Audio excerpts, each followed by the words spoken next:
কিন্তু তাদের অন্তরের অন্তঃস্থল থেকে গৌর হারাতে চায় না।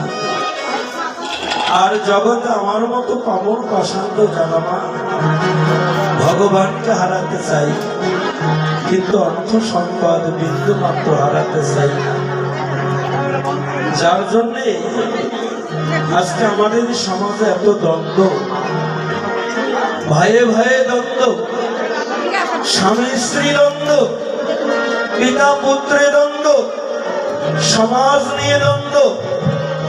যদি তাই হয়, সেখানে গৌর প্রেম কোথায়? সারা জনম গৌর গৌর বলে কাঁদলাম, কিন্তু গৌরের আদর্শটুকু আমরা লাভ করতে পারলাম না, গৌরের আদর্শ পালন করলাম না। তাহলে গৌরের কোনদিন কৃপা আমার ভাগ্যে হবে না। তাই হেমশয় অতি করা সৌমধুর হাস্য ধরা জগৎ জনার নয়নে আনন্দ। যদি সারা জীবন ভালোবাসা করে যান স্বার্থ নিয়ে, ওই স্বার্থের ভালোবাসায় কোনোদিন আনন্দ পাবে না। কতদিন পাবে? স্বার্থ যতদিন থাকবে ততদিন আনন্দ থাকবে। যেদিন স্বার্থ ফুরাইয়ে যাবে সেদিন তোমার সংসার থেকে সমস্ত আনন্দ চলে যাবে। আজকে রূপ লাবণ্য আছে, দেহে বল শক্তি আছে, সংসারকে কিছু যতদিন দিতে পাবেন ওই সংসারের ততদিন ভালোবাসা পাবেন, আনন্দ পাবেন। কিন্তু হঠাৎ করে দুর্ঘটনায় যদি কাল থেকে তোমার অঙ্গ শক্তি হারিয়ে যায়, কাল থেকেই তোমার ভালোবাসা বিয়োগ হয়ে যাবে।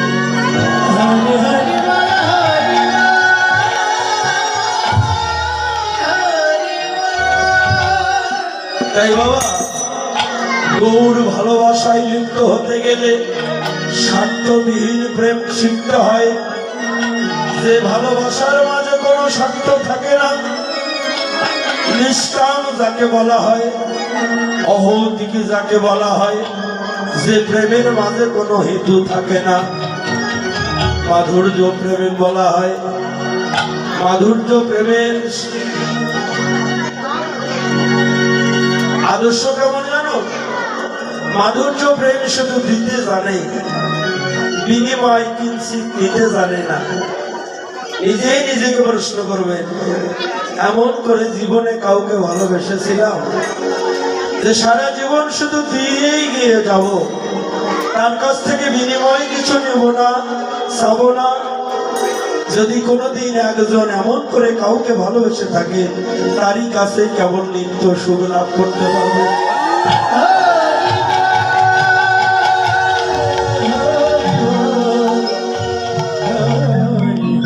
তাই ভক্ত ভগবানের প্রেম এমন যে প্রেমে কোনো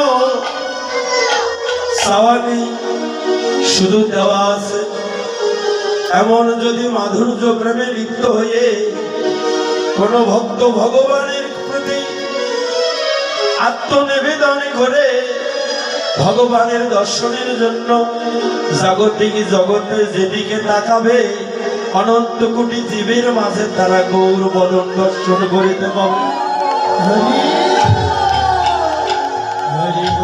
আর যাই দর্শন করবে তারই ভালো লাগবে, সেখানেই প্রেমে আনন্দ পাবে। তোমার পৃথিবী কামুক যারা যারা কামে লিপ্ত, তারা কামুককে দর্শন করে আনন্দ পায়। কি বাবা? যারা চোর চোরকে দর্শন করে আনন্দ পায়, সাধু সাধুকে দর্শন করে আনন্দ পায়। আর যারা গৌর ভাবের মানুষ, গৌর ভাবময় প্রেমময়, যারা গৌরকে ভালোবেসে এই পৃথিবীতে সর্বহারা হয়েছে, স্বজন হারা, বিষয় হারা, সব হারিয়ে যারা পাগল হয়েছে, যারা গৌর প্রাণ গৌর বলে পথে পথে কাঁদিতেছে, সেই ভাবময় প্রেমময় ভক্তের কাদা বদন দর্শন করে জগৎ জনার নয়নে আজকে আনন্দ উদয় হয়েছে। কাদার মাঝে আনন্দ আছে। জীবনে কোনোদিন কেঁদে দেখেছিলেন? বলে গেলাম, পরীক্ষা করে নেবেন। জীবনে অনেকেরই দুঃখ আছে।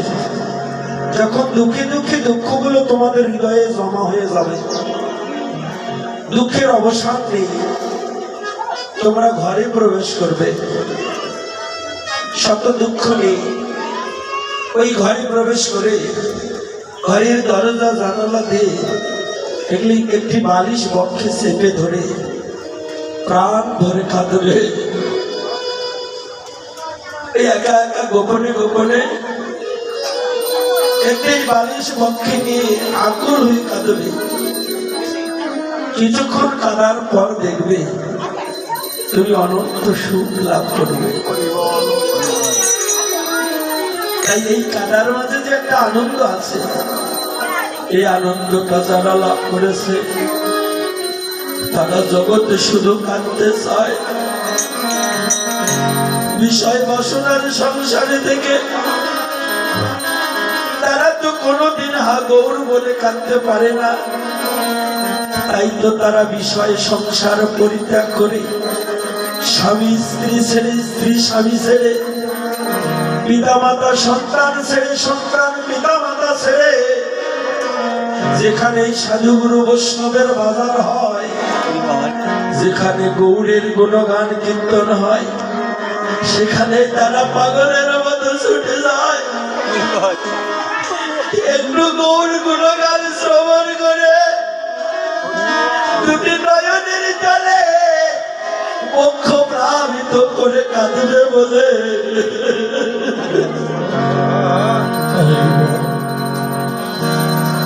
তাই তারা গৌর গুণগান শ্রবণ করিতে করিতে যখন প্রেম ভক্তির উদয় হয়, রাজার রাজত্ব থাকে না, পণ্ডিতের পাণ্ডিত্য থাকে না,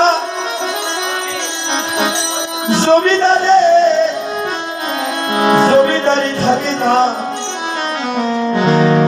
তারা সর্বস্ব ভুলে গিয়ে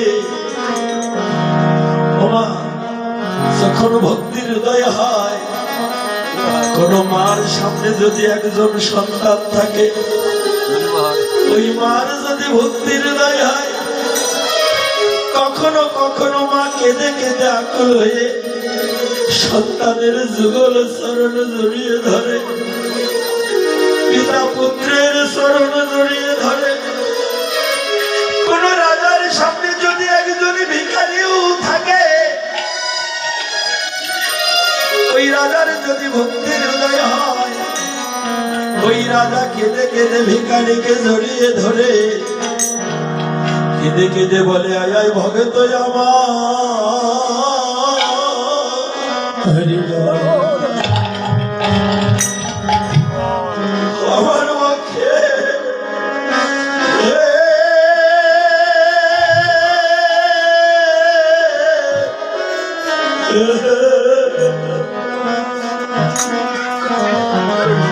আমার পক্ষে আয় রে,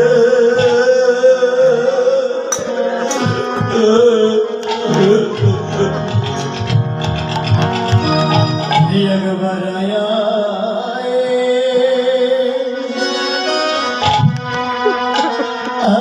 ভক্ত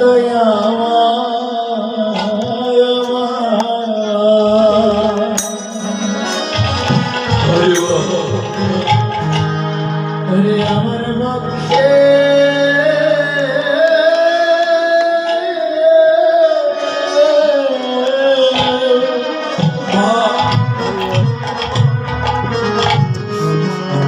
আমার পক্ষে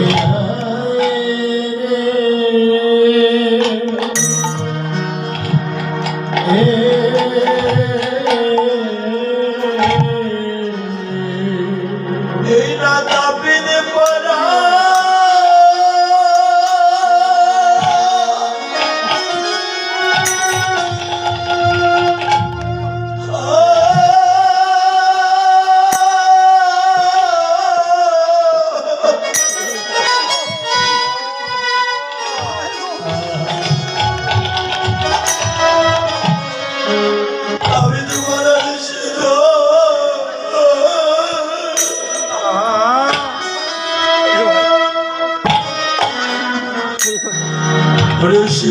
করি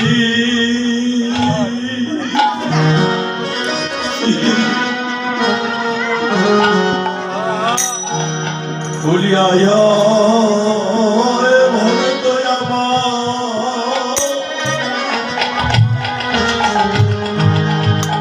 আমার মুখে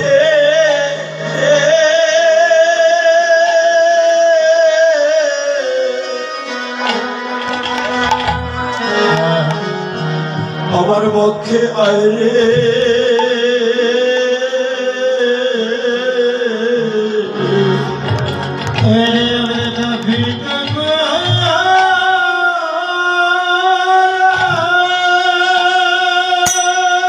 হরি বল